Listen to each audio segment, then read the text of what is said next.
사람들이 신앙생활에서 실패하는 이유는 하나님에 대한 어떤 새로운 지식이 없어서가 아닙니다. 그분의 말씀을 기억하지 못하기 때문입니다. 베드로가 예수님을 3번이나 부인했던 것은 예수님에 대한 새로운 지식이 부족해서도 아니고 또 사랑하는 마음이 적어서도 아니었죠.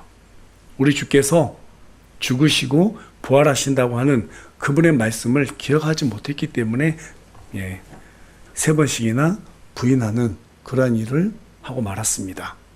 여러분, 왜 베드로와 제자들이 예수님께서 내가 죽고 부활한다라는 그 말씀을 기억하지 못했을까요?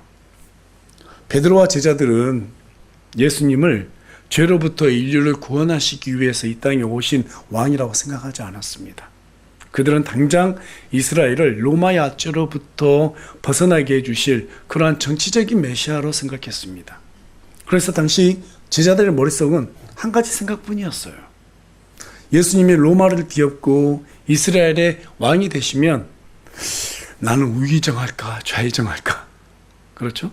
내 지분은 얼마나 될까? 온통 거기에 자신들의 관심사가 모여 있었습니다. 그러니 고난에 대한 메시지가 귀에 들어올 리가 있을까요, 없을까요? 귀에 들어올 리가 없었어요. 듣고 싶은 것만 듣고 기억하고 싶은 것만 기억하게 되었습니다. 우리가 하나님의 말씀을 듣고도 기억하지 못하는 이유가 바로 여기에 있습니다.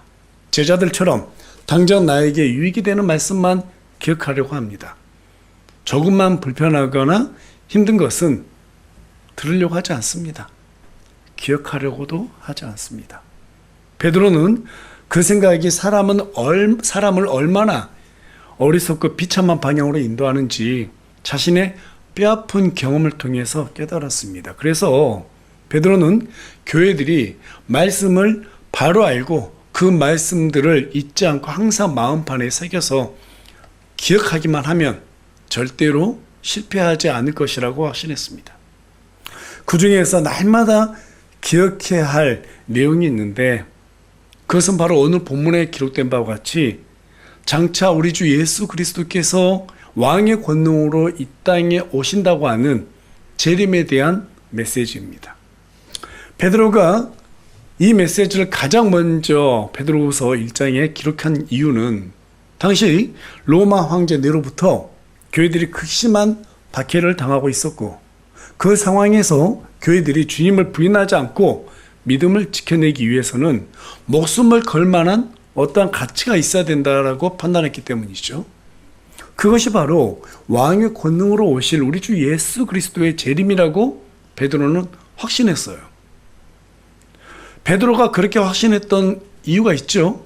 오늘 본문 보니까 베드로가 그 모습을 봤다고 그러죠. 바로 변화산에서 예수님께서 모세와 엘리야와 함께 만났던 예수님의 변화된 그 모습을 직접 봤기 때문입니다. 그 예수님의 모습은 평소에 자신들이 봤던 모습이 아니었어요. 위엄과 권능으로 빛을 발하는 모습이었고 베드로는 그 위엄에 압도당해서 두려움을 느꼈습니다. 그 생생한 경험이 노인 베드로를 압박하는 죽음의 공포를 이기게 만들어 주었습니다. 여러분, 인간은 누구나 죽음을 두려워합니다. 죽음을 두려워하지 않는 사람이 없죠. 다 두려워합니다. 하지만 사도들은 하나님을 경험했고 그 경험을 통해서 죽음보다 하나님이 더 두렵다는 사실을 깨달았습니다. 그리고 그분을 두려워하는 믿음으로 그 죽음의 공포를 이겨냈습니다. 여러분, 베드로가 전승에 따르면 어떻게 죽었다고 그래요? 자기는 예수님을 부인했던 사람이기 때문에 누구보다도 가장 미련한 사람이다. 어리석은 사람이었다. 내가 예수님과 동일하게 죽을 수가 없다. 더 큰 고난으로 죽어야 된다. 라고 생각해서 십자가에 거꾸로 매달려 죽었다라고 그렇게 기록되고 있습니다. 어떻게 그게 가능할까요? 어떻게 인간이 그 죽음을 그렇게 이겨낼 수 있을까요? 아니죠. 그 죽음에 대한 두려움을 어떻게 그렇게 이겨낼 수 있을까요? 하나님께서 주시는 생명의 안식이 그 사람 안에 머물고 있기 때문이라고 저는 그렇게 확신합니다. 그 안식을 소유한 사람들은 어차피 죽어도 예수님처럼 완전한 모습으로 부활하게 될 것을 알고 있습니다. 확신하고 있습니다. 그 확신이 죽음 이후의 삶을 보게 만들어주는 거예요. 그러니까 죽음으로 끝나는다고 생각하지 않는 거예요. 내가 죽고 나면 완전한 모습으로 주님을 만나게 될. 그러니까 그들은 그 죽음이 그 모습을 상상하니까요. 장애가 되지 않는 거예요. 잠깐 고통스럽겠지. 고통스러움을 이겨내고 나면 내가 영원한 안식을 누리고 하나님을 만나게 될 거야. 근데 그게 단순한 상상이 아니었어요. 이미 그들은 아예 그냥 딱 붙잡는 것처럼 확실했어요. 확실했어요. 더구나 베드로는 하나님을 봤잖아요. 함께 빵을 나눴던, 잔을 나눴던 그런 예수님이 아니고 정말 하나님의 모습, 그 광채를 그대로 가지고 계신 위엄, 그 어마어마한 모습을 베드로가 직접 봤단 말이에요. 보고 나니까 얼마나 자기 자신이 무가치한지. 여러분, 왜 하나님을 두려워하게 되는지 아세요? 하나님을 보게 되잖아요. 내가 아무것도 아니구나. 정말 나는 무가치한 존재구나. 겸손이 뭔지를 알게 돼요. 그냥 겸손하게 돼 있어요.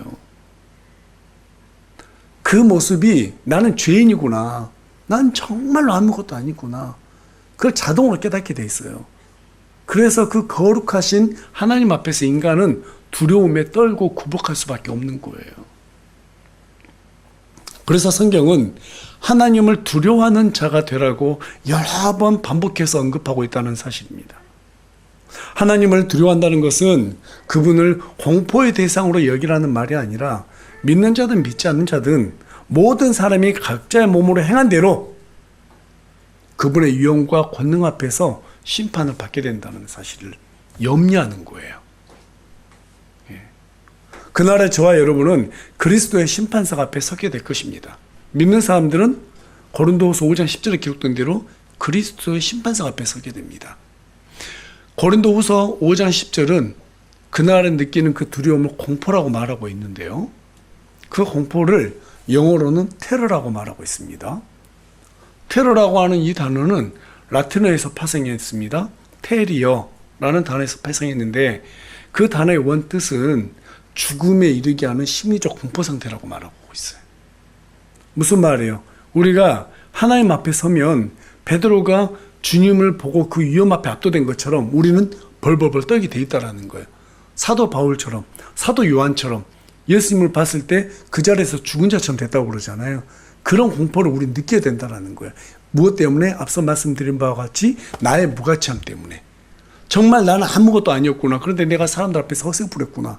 내가 뭐라도 된 것처럼 그렇게 살았구나. 그게 얼마나 무가치한지를 하나님 앞에 서면은 그냥 자연스럽게 후회 정도가 아니죠. 그냥 0.1초 만에 깨닫게 되는 거예요. 그리고 본능적으로 두려움을 느끼고 거꾸로 진다라는 거예요. 지금은 저와 여러분이 그냥 성경 기록을 통해서만 그렇게 될 것이라고 생각하지만 여러분 실제로 그렇게 된다고 상상을 한번 해보세요.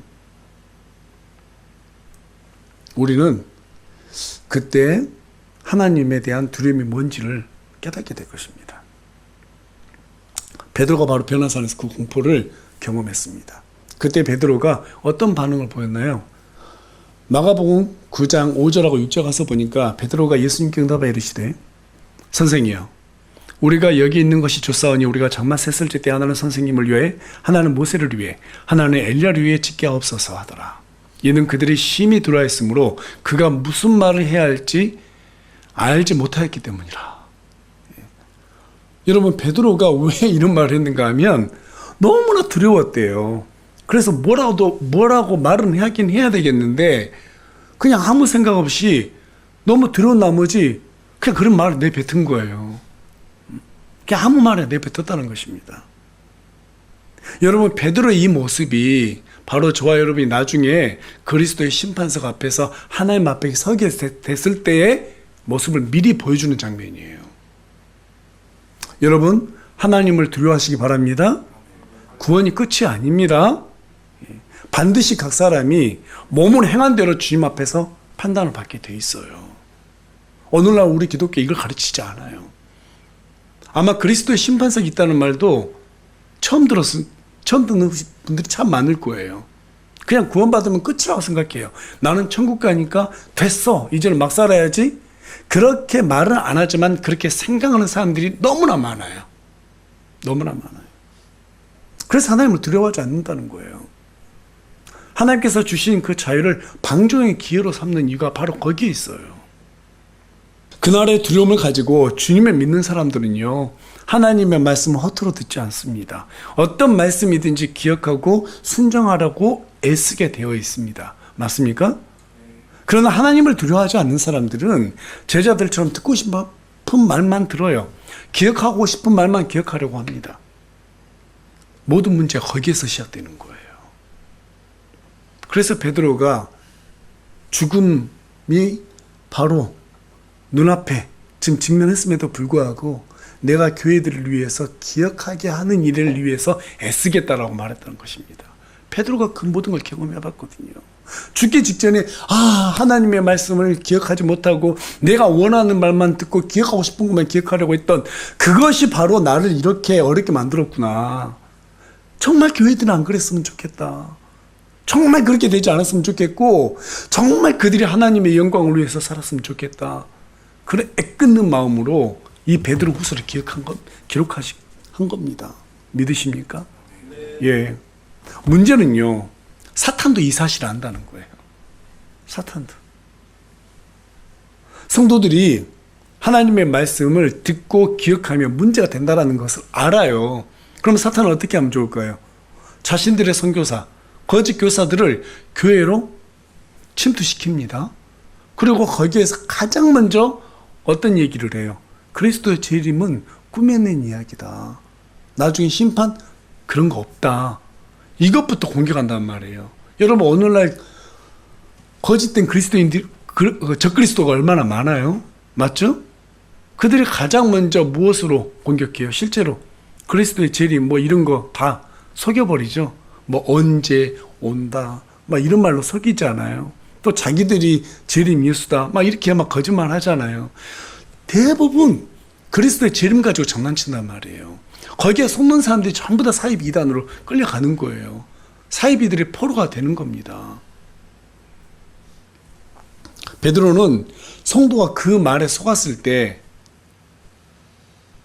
어떻게 되는가 하면 탐욕에 사로잡혀 돈과 이익을 따르게 되고 정욕에 눈이 멀어서 이성 없는 짐승처럼 살다가 비참한 최후를 맞이하게 될 것이라고 지금 우리가 보고 있는 베드로 후서 1장 다음에 2장이죠. 그 2장을 통해서 쭉 기록해놨어요.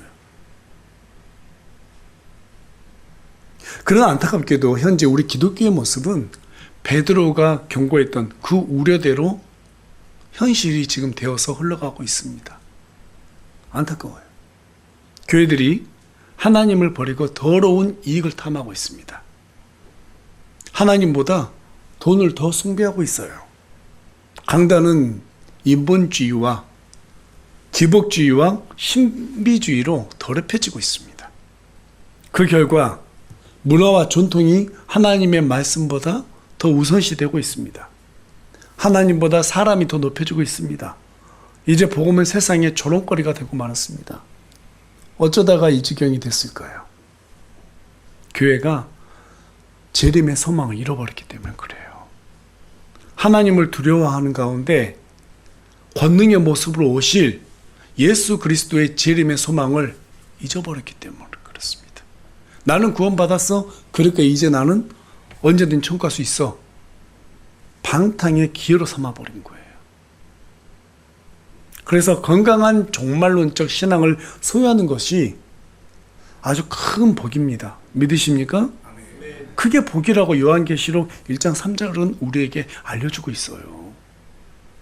건강한 종말론적 신앙이라고 하는 것은 예수님이 언제 오시는지 관심을 갖는 게 아닙니다. 당장 오늘이라도 우리 주 예수 그리스도께서 오실 수 있다라고 생각하는 그러한 신앙이 바로 건강한 종말론적 신앙이에요.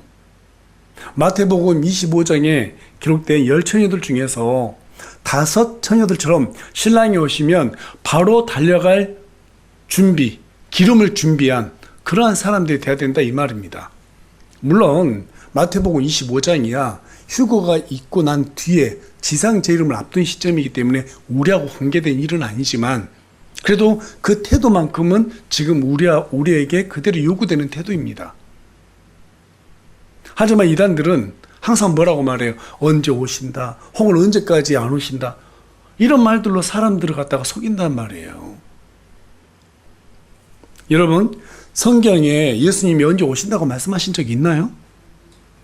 정확히 언제 딱 오신다고 말씀하신 적 있어요?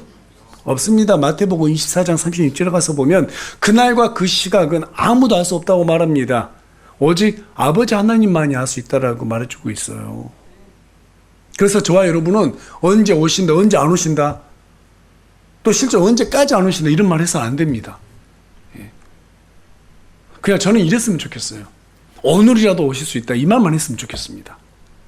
믿습니까? 그렇게 했으면 좋겠어요. 단지 성경은 교회들이 그날을 잘 준비할 수 있도록 그리스도의 재림을 위한 조건들만 계시를 통해서 우리에게 알려주고 있습니다. 성경 그리스도의 재림을 위한 첫 번째 조건은 뭐라고 말하고 있어요? 자, 다 같이 고린도전서 15장 20절에서 22절 말씀 한 목소리 읽겠습니다. 시작. 그러나 이제 그리스도께서 죽은 자들로부터 일어나사 잠든 자들의 첫 열매가 되셨도다. 사망이 사람을 통해 온 것 같이 죽은 자들의 부활도 사람을 통해 왔나니 아담 안에서 모든 사람이 죽는 것 같이 그렇게 그리스도 안에서 모든 사람이 살게 되리라. 여러분, 초림이 없으면 그리스도의 재림도 없기 때문에 그리스도의 재림은 예수님께서 오셔서 인류의 죄 문제를 해결하시기 위해서 죽으시고 부활한다라는 이 조건에서부터 시작되는 거예요. 잘 아시다시피 이 사건은 이미 2000년 전에 우리 예수님께서 이 땅에 오셔서 베들레헴에서 나시고 골고다 언덕의 십자가에 못 박혀 죽으심으로써 완성한 사건입니다. 여러분 믿으세요? 예. 그래서 이제는 예수님께서 다시 부활하신 다음에 제자들과 함께 계시다가 그들이 본 앞에서 하늘로 올라가셨습니다. 그러면서 그때 뭐라고 하셨어요? 다시 오신다고 분명히 주님 우리에게 약속하셨단 말이에요. 우리는 그것을 믿고 있는 사람들이죠. 자, 그렇다면 이어서 그리스도의 재림을 위한 두 번째 조건은 무엇인가? 이 조건이 있어야 됩니다. 자, 우리 다 같이 이사야서 66장 8절 말씀 읽겠습니다. 시작. 누가 그러한 일을 들었느냐? 누가 그러한 일들을 보았느냐? 땅이 열매를 내기 위해 하루에 만들어지겠느냐? 혹은 한 민족이 순식간에 태어나겠느냐? 시온은 진통하는 즉시 자기 아이들을 낳았도다. 여기에서 시온은 예루살렘을 얘기합니다. 여러분, 이스라엘은 지금으로부터 2000년 전에 이미 망했습니다. 그렇죠? 그런데 이 이스라엘이 한순간 하루아침에 어떻게 된다고요? 재건된다라고 지금 얘기하고 있는 거예요. 자, 그 같은 내용이 에스겔서 37장 21절에 기록되어 있는데 이 역시 다 같이 읽겠습니다. 시작. 그들에게 이르시기를 주 하나님께서 이같이 말씀하시느니라. 보라, 내가 이스라엘의 자손들을 그들이 가서 함께 거하는 이교도들 가운데서 취하고 사방에서 그들을 모아 그들의 땅으로 데려오리라. 자, 무슨 말이에요? 하루아침에 이스라엘이 다시 2000년 만에 재건될 것이다. 2000년이라는 말은 없었지만 우리 역사를 통해서 그냥 알고 있는 사실이죠. 하루아침에 재건될 것이다. 자, 그러면 그날에 흩어졌던 모든 이스라엘 유대인들을 다시 모으겠다 이렇게 얘기하셨단 말이에요. 맞습니까? 지금 이게 이미 에스겔을 통해서 우리에게 예언해 주고 있는 말씀이잖아요. 자, 그런데 흥미롭게도 세계 1차 대전, 2차 대전 이후에 세파라딤이라고 불리는 진짜 유대인들이, 우리가 알고 있는 그 백인들은 다 가짜 유대인이라고 말씀드렸죠? 예, 그건 진짜 유대인들 아니에요. 예, 카자르 왕국이라고 하는, 터키 훈족이에요. 그들은 가짜 유대인들입니다. 그들은 자신들의 국교를 유대교로 삼았기 때문에 자기들이 진짜 유대인이라고 착각하고 있는 사람들이고 DNA적으로는 가짜 유대인들이에요. 진짜 유대인들은 우리랑 똑같은 검은 머리, 검은 수염을 가진, 그렇죠? 그런 사람들이에요. 아시아 사람들이란 말이에요. 이스라엘 사람들은. 그래서 백인들은 진짜 유대인들 아니에요. 진짜 유대인들은 남유다 왕국이죠. 북이스라엘 멸망하고 사라졌습니다. 남유다 왕국 사람들은 바빌론으로부터 멸망당하고 난 뒤에 반드시 우리는 이사야서 66장 8절 말씀과 에스겔서 37장에 기록된 대로 하나님께서 하루아침에 이스라엘을 땅을 재건해 주실 것이다. 그걸 믿었단 말이에요. 그리고 그들은 어디에 머물렀어요? 스페인에 머물러 있었단 말이에요. 그러다가 스페인과 그 외 여러 나라들에 흩어져 살았는데 세계대전 1차, 2차 끝나고 난 다음에 어떻게 됐어요? 진짜로 유대인들이 지금 현재 팔레스타인 땅, 이스라엘 땅으로 다시 돌아오게 됐단 말이에요. 그때가 언제예요? 1948년 5월 14일이에요. 지금 저와 여러분 지도상에 있는 그 이스라엘 땅이 바로 2000년 전 멸망했던 이스라엘이에요. 우리가 지금 살고 있는 이 시대 가운데서 하나님의 말씀, 이사야서와 에스겔서에서 말하고 있는 이 예언이 이루어졌단 말이에요. 그러니까 예수 그리스도께서 이 땅에 오실 만한 두 번째 조건이 이루어졌어요? 안 이루어졌어요? 이루어졌다라는 것을 성경 예언을 통해서 또 역사를 통해서 우리가 지금 직접 보고 있는 거예요. 다시 말해서 이제는 언제든지 예수께서 지금 오셔도 전혀 이상할 게 없는 그런 성경의 예언이 성취된 시대라 이 말입니다. 믿으십니까? 자, 그렇다면 계속해서 그리스도의 재림을 위한 세 번째 조건이 있습니다. 그게 무엇일까요? 로마서 11장 25절 말씀 있습니다. 시작. 형제들아 너희가 스스로 지려온 것으로 여기지 않게 하시기 위하여 이 신비에 대해 너희가 모르기를 내가 원치 아니하노니 그것은 곧 이방인들의 충만함이 들어올 때까지 일부가 눈머는 일이 이스라엘에게 일어났다는 것이라. 원래는 우리 하나님께서 이스라엘이라고 하는 민족을 선택하셨습니다. 그래서 아브라함을 통해서 아브라함의 씨를 통해서 어떻게 해서 한 민족을 이루시겠다 약속하셨고, 실제로 야곱이 이집트에 자신의 가족 70명을 데리고 들어가서 그것에서 400년 동안 살면서 그 민족이 약 250만이 될 수 있는 큰 민족이 됐단 말이에요. 자, 그로 인해서 어떻게 됐어요? 출애굽을 하게 되죠? 이집트에서 나와요. 그리고 가나안 땅, 하나님께서 주신 땅으로 들어가서 이제 한 민족을 정식으로 이루게 되었어요. 그리고 그곳에서 예수 그리스도께서 탄생하셨어요. 왜 예수님께서 그곳에서 탄생하셨는가 하면 그 민족을 통해서 전 세계에 하나님의 왕국의 복음을 전파하기 위해서 그 민족을 선택하셨고 그곳에서 태어나신 겁니다. 만약에 이스라엘 민족이 예수님을 받아들였다고 한다면 이스라엘이 전 세계에 복음을 전하는 역할을 했을 거예요. 근데 그들은 어떻게 했어요? 예수님은 십자가에 못 박아 죽었죠. 예수님을 자신들의 왕으로 받아들이지 않았어요. 예수님은 거절했어요. 그래서 예수님께서 거절한 그들을 사용하실 수가 없었어요. 이방인인 교회를 선택한 거예요. 사도 바울을 통해서 복음을 전파하게 만들어서 이방 민족들에게 교회를 세우게 만들었고, 이제 그 교회가 이스라엘 대신해서 복음을 선포하게 되었다 이 말입니다. 예. 자, 그러니까 그들은 지금 현재 어떤 상태예요? 눈이 먼 상태예요. 자신들이 해야 될 일을 어떻게 해요? 지금 교회들이 하고 있죠? 그것마저도 인식을 못하고 있어요. 그러면서 자신들이 하나님의 자녀라고 말하니 이스라엘 입장에서 어때요? 팔짝팔짝 뜰 일이죠. 저것들이 감히 하나님의 자녀들이라고? 이게 말이 돼? 얼마나 이스라엘 사람들이 예수님 모르기 때문에. 여러분, 이스라엘 사람들 입장에서 우리 이방인들이 하나님의 자녀라고 말하잖아요. 그건 곧 우리가 하나님의 아들, 그렇죠? 예수님이 하나님의 아들이라고 그러다가 죽임당했잖아요. 그러니까 우리를 다 죽여야 될 대상으로 생각한단 말이에요. 저것들도 십자가 못 박아 되겠다, 이런 생각 안 할까요? 당연히 할 거란 말이에요. 그들은 이방인들을 개 취급했잖아요. 개라고 불렀잖아요. 응? 그러니까 얼마나 참 답답한 심경 가지고 있겠어요. 자기네 나름대로. 바로 이렇게 눈 멀었단 말이에요. 눈이 멀어 있는 상태예요. 자, 그렇다면 그들이 언제 예수님을 받아들일까요? 자, 우리 다 같이 마태복음 24장 14절 말씀 한 목소리 읽습니다. 시작. 왕국의 이 복음이 모든 민족들에게 증언으로 온 세상에 선포되리니 그제야 끝이 오리라. 예, 이방인의 충만한 수가 복음을 듣고 차면, 자, 그러니까 무슨 말이냐면 지금 예수님을 믿고자 하는 사람들을 하나님께서는 미리 아심을 통해 안다고요, 모른다고요? 아신다고요. 그들이 수가 얼마인지 하나님께서 다 아세요. 그래서 마지막 사람이 예수님의 복음을 듣고 믿는 순간 예수님이 오신다고요. 자, 오시면은 이 땅에 어떤 일이 벌어져요? 이제 환란 계시가 되겠죠. 그때 이 이스라엘 사람들이 예수님의 복음을 듣게 된다, 지금 이 말이에요. 예. 자, 중요한 것은 우리가 중요하죠. 먼저는 그래서 주님은 복음이 이 온 세상에 전파돼서 이방인의 수가 충만히 찼을 때 끝이 온다고 말하고 있는데, 그때 우리는 어떤 일을 경험하게 되는가? 자, 우리 다 같이 데살로니가전서 4장 16, 17절 말씀, 한 목소리 읽겠습니다. 시작. 주께서 호령과 천사장의 음성과 하나님의 나팔 소리와 함께 친히 하늘로부터 내려오시리니 그리스도 안에서 죽은 자들이 먼저 일어나고 그 뒤에 살아서 남은 있는 우리가 그들과 함께 구름 속으로 채어 올라가 공중에서 주를 만나리라. 그리하여 우리가 항상 주와 함께 있으리라. 주님이 나팔 소리와 함께 공중에 재림하신단 말이에요. 구름을 타고 오실 거예요. 그때 그리스도 안에서 죽은 사람들이라고 하는 것은 신약 성도들을 말하는 겁니다. 구약 성도들은 언제 부활해요? 다니엘서 12장 가서 보면 7년 환란기 끝날 때 그때 부활한단 말이에요.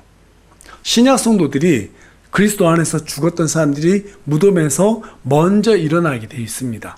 그리고 지금 살아있는 사람들은 어떻게 돼요? 예수님처럼 썩지 않을 몸으로 순식간에 눈 깜짝할 사이에 변화가 된단 말이에요. 그리고 무덤에서 일어난 신약 성도들과 다 함께 공중으로 채어 올라갑니다. 그것을 우리는 두 글자로 휴거라고 하죠. 휴거. 그러나 예수님을 받아들이지 않은 이스라엘 백성들은 이 땅에서 7년 동안 그날 이후부터 큰 환난을 당하게 됩니다.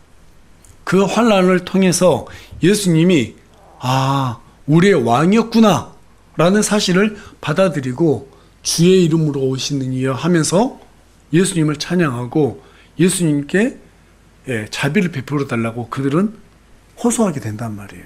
그때 우리 예수님께서 그들을 받아들이고 그들의 왕이 된다라고 성경 우리에게 말해주고 있습니다. 지금 베드로가 베드로후서 1장을 통해서 그리스도의 재림을 언급하고 있는 것은 교회를 위한 공중휴가가 아니라 이스라엘을 향한 지상 재림까지 얘기하고 있기 때문에 여러분께서 이 재림은 지상 재림까지 포괄한다라고 기억하시기 바랍니다. 그날의 베드로후서 3장 10절은 하늘들과 땅의 모든 원수들이 불에 타고 열에 녹아서 전부 다 사라진다라고 우리에게 말해주고 있습니다. 그때 불신자들에게는 크고 두려운 심판의 날이 될 것입니다. 하지만 예수님을 믿는 저와 여러분에게는 왕과 제사장의 자격이 부여되고 각자의 몸으로 행한 대로 큰 보상을 누리는 그런 귀하고 복된 날이 될 것이란 말이에요. 그 보상은 여러분 환상이 아니에요. 환상이 아니에요. 실제로 일어날 일들입니다. 그래서 히브리서 11장 6절이 뭐라고 말하고 있어요? 우리 다 같이 한 목소리 읽어볼까요? 시작.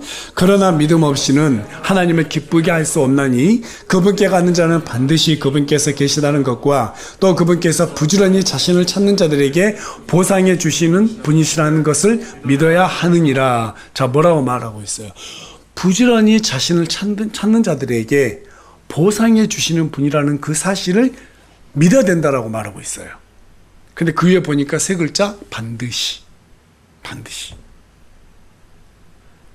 여러분, 이게 참 믿기지 않는 일이죠. 그렇죠? 세상 사람들은 아니 사람이 죽어서 부활한다고? 그런데 그렇게 부활하신 분이 하늘로 올라가셨다가 구름 타고 내려온다고? 어떻게 사람이 구름 타고 내려와? 야, 장난하니? 이렇게 생각할 수 있잖아요. 안 믿는 사람들한테는 너무나 당연하죠. 어떻게 그렇게 쉽게 믿어지겠어요? 또 거기다가 예수님을 믿기만 했는데 니네가 뭘 했다고 왕이 되고 제사장이 돼? 이게 말이 돼? 안 믿는 사람들 그걸 어떻게 믿어요? 그렇죠? 그러니까 마귀의 선교사들이, 거짓 교사들이 그런 식으로 와서 우리를 자꾸 어떻게 해요? 이간질 한다는 거예요. 참소한다는 겁니다. 여러분, 우리가 어떻게 왕과 제사장이 될 수 있겠어요? 우리가 어떻게 예수님과 같은 부활의 몸을 입을 수 있겠어요? 그렇죠? 그런데 성경은 그렇게 된다라고 말하고 있죠. 우리는 그걸 믿어요, 안 믿어요? 그게 믿음이에요. 어떻게 그렇게 되냐고요? 우리는 그렇게 될 자격이 없는 사람들이에요. 맞습니까? 그런데 믿어요. 왜 믿어요? 하나님께서 그렇게 약속하셨기 때문에. 하나님은 거짓말 하실 수가 있어요, 없어요? 거짓말 할 수가 없어요. 그래서 우리가 믿는 거예요. 우리가 그분의 인격을 통해서 믿는 거란 말이에요. 우리가 어떻게 그렇게 되지? 이해가 안 돼요. 그런데 믿어요. 근데 그걸 해결해 줄 수 있는 글자가 딱 두 글자예요. 은혜예요. 뭐라고요? 받을 만한 자격이 없는 사람이 받아 누릴 수 있도록 하나님께서 해 주신다는 거예요. 그게 은혜예요. 그냥 믿기만 했는데 그 은혜가 내 것이 된다라는 사실이에요. 그것도 물론 무엇으로? 하나님의 약속을 통해서 믿는단 말이에요. 그걸 믿었을 때 저와 여러분은 감격을 가질 수 있게 되는 거예요. 나 같은 존재가 어떻게 그런 은혜를 받아 누리지? 예. 그걸 깨달았을 때 저와 여러분이 얼마나 무가치한지를 알 수 있게 되는 것입니다. 너무너무 감사한 거예요. 너무너무 감사한 거예요. 너무너무 기쁜 거예요. 그렇죠? 그래서 성경 우리에게 항상 기뻐하라, 쉬지 말고 기도하라, 모든 일에 감사하라. 감사하라는 거예요. 하나님의 은혜를 생각하면서 쉬지 말고 너희들 기도해라. 필요한 거 있으면 부지런히 자신을 찾는 자들에게 보상해 준다 하잖아요. 그렇죠? 부지런히 찾아라. 부지런히 구해라. 여러분, 우리는 하나님 앞에서 어린 아이예요. 어린 아이가 떼쓸 수도 있고요. 어린 아이가 부모에게 무엇이든지 다 구할 수 있는 거예요. 맞죠? 네. 우리 하나님께서는 우리를 어린 아이로 봐주세요. 그런데 어린 아이 우리가 뭘 알아야 되냐면 구하더라도 하나님을 위해서 구해야 되는구나, 이 정도만 알면 되는 거예요. 그래서 내가 하나님의 도구로 쓰임받기를 원합니다. 하나님을 위해서 내가 이걸 구하기를 원합니다. 하나님, 여러분 돈 필요하면 돈도 구하셔야 돼요. 내가 주님의 몸된 교를 잘 섬기고 싶습니다. 그러면 돈이 좀 필요합니다. 하나님, 저에게 주님께서 쓰실 만한 도구가 될 수 있도록 물질을 주십시오라고 구해야 되는 거예요. 내가 잘 먹고 잘 살기 위해서 구하지 말고 그걸 위해서 구하라는 거예요. 그럼 하나님께서 채워줘요, 안 채워줘요? 채워주신단 말이에요. 우리 김구영 형제님 금요일에 오고 싶은데 참 지금 물질 좀 부족하다고 하니까 채워주시잖아요. 그렇죠? 저는 참 신기해요. 우리 교회 보면은. 우리 교회 오면은요, 제가 여러분들께 아마 말씀드렸다시피 직업이 없으면 취업이 잘 돼요. 신기하게도 월급도 다 잘도 올라가더라고요. 이걸 어떻게 설명할 수 있겠어요? 한두 사람이 아닌데. 하나님께서 우리 교회를 사랑하시는구나. 저는 그렇게 믿어요. 맞습니까? 정말 그렇더라고요. 너무 감사하더라고요. 신기하게 우리 교회 오면 다 취업이 잘 돼요. 필요한 만큼 물질들 하나님께서 또 채워주세요. 너무 감사해요. 제가 그런 기도할 때마다 참 잘 들어주시더라고요. 하나님, 저 자매, 저 형제 직장 필요합니다. 그럼 참 잘 들어주세요. 물질 좀 더 필요합니다. 잘 들어주세요. 물론 여러분들께서 구해서 하나님께서 들어주셨겠지만 참 신기해요. 여러분, 하나님을 위해서 구하는 것, 부지런히 하나님께 찾잖아요. 하나님께서 그 전부 다 주신다는 사실 믿으시기 바랍니다. 그와 같이 여러분, 우리가 정말 하나님 앞에서 내가 하나님을 섬기기 위해서 그리스도의 재림을 사모하고 정말 그 안에서 소망을 바라고 안식을 누리면 하나님께서 우리와 함께 해주세요. 반드시 함께 해주십니다. 그래서 여러분, 성숙한 그리스도인은 예수님께서 언제 오신다 혹은 또 언제까지 안 오신다 그런 점치는 사람이 아니고 좋은 날이든 힘든 날이든 최선을 다해서 주께서 약속하신 그 보상을 바라보면서 하루하루를 살아내는 사람들이에요. 어떤 사람들이라고요? 주님의 재림을 소망하는 가운데 하루하루를 살아내는 사람들. 그 사람이 성숙한 사람이에요. 유명한 화가 빈센트 반 고흐는 이런 말을 했습니다. 바다가 위험하고 폭풍이 두렵다는 것을 어부들은 잘 알고 있다.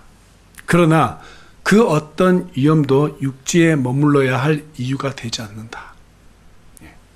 참된 성도는 주님을 바로 믿는 것이 위험하고 힘들다는 것도 압니다. 때로는 손해보고 때로는 억울한 일 당할 것도 알고 있습니다.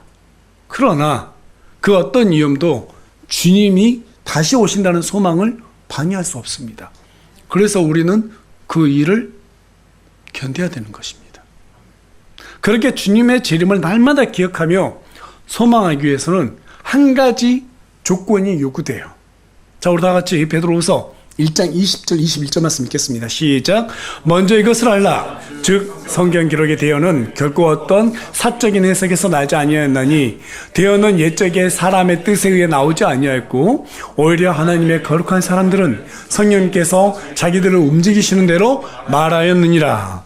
주님의 재림을 사모하는 가운데서 소망을 얻고 정말 말씀대로 살고자 한다면 모든 것이 하나님의 말씀대로 이루어진다는 사실을 믿고 흔들리지 말아야 합니다. 베드로가 그리스도의 재림을 언급한 뒤에 이 말씀을 기록한 이유는 이단들이 그리스도의 재림이 거짓말이다 라고 속일 것을 알고 있었고 그에 따라서 성도들이 흔들릴까 봐 염려됐기 때문이에요. 그래서 베드로는 자신이 쓴 이 재림에 관한 내용이 꾸며낸 말이 아니라 바람에 배가 실려가는 것처럼 자신이 성령님의 인도하심에 이끌려서 이 내용을 기록했다라는 사실을 어필하기 위해서 이 구절들을 기록한 것입니다. 다시 말해서 여러분, 사람은 하나님의 말씀을 기록하는 도구일 뿐이에요. 실제 저자는 누구예요? 성령 하나님이시라는 것입니다. 믿으십니까? 네. 그리스도의 재림을 단순히 정보로만 아는 사람은 그 약속이 소망이 될 수가 없어요. 때문에 어제와 같은 삶을 되풀이합니다. 팔자 타령하면서 살아가게 될 것입니다. 그러나 반드시 하나님 말씀을 믿고 그 약속 가운데 살아가게 되면 그런 사람들은 어떤 일이 있어도 낙심하지 않아요. 오히려 마음의 평안을 유지할 수 있단 말이에요. 여러분, 보는 것은 확인이지만 믿는 것은 느낌입니다. 유명한 영화배우 덴젤 워싱턴이 했던 말이 참 기억에 남아요. 우리가 기도할 때, 울 때, 키스할 때, 꿈꿀 때 왜 눈을 감는가? 인생에서 가장 아름다운 것들은 보이는 것이 아니라 마음으로 느끼는 것이기 때문이다.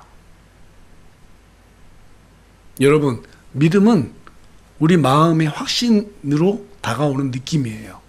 맞습니까? 여러분, 날마다 주님의 재림을 믿음으로 느끼면서 정말 확신하는 가운데서 하나님을 붙잡으시기 바랍니다. 그 믿음이 있는 사람만이 주님이 다시 오실 그날까지 낙심하지 않고 견뎌낼 수 있습니다. 그날은 날마다 기억하면서 하나님의 위로를 얻는 저와 여러분이 되기를 간절히 소망합니다.